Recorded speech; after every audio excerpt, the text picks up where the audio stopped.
Just making a quick video showing you how to replace the rear lower control arm bushing and bracket on a Mk5 or Mk6 Volkswagen.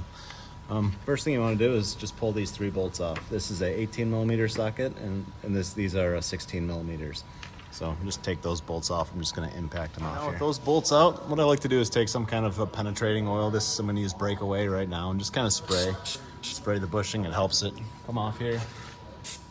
There's a special tool for this to remove this bushing, but usually they don't fight too much, especially when they're already used and old. You can just kind of get your hands up here and just fight this off the back of the control arm.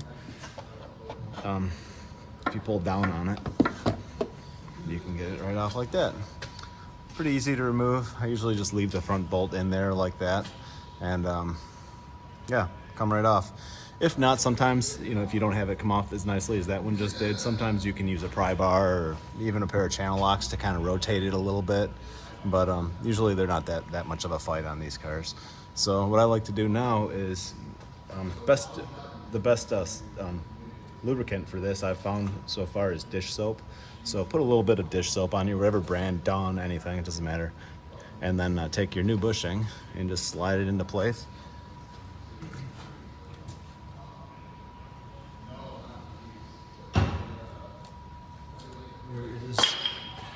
Here's the new one, and they are different for each side. The offset you can see here, so just kind of match it up with the other one that you took off. You can see that it's actually different. It's not a symmetrical kind of thing.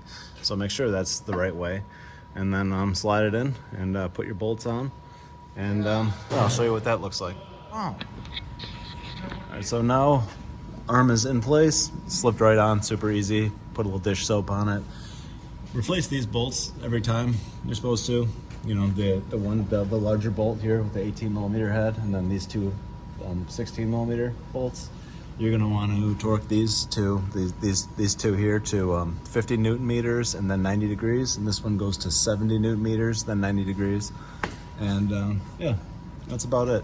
Probably need an alignment check. This stuff does shift around. Try your best to hit the witness marks when you're installing this.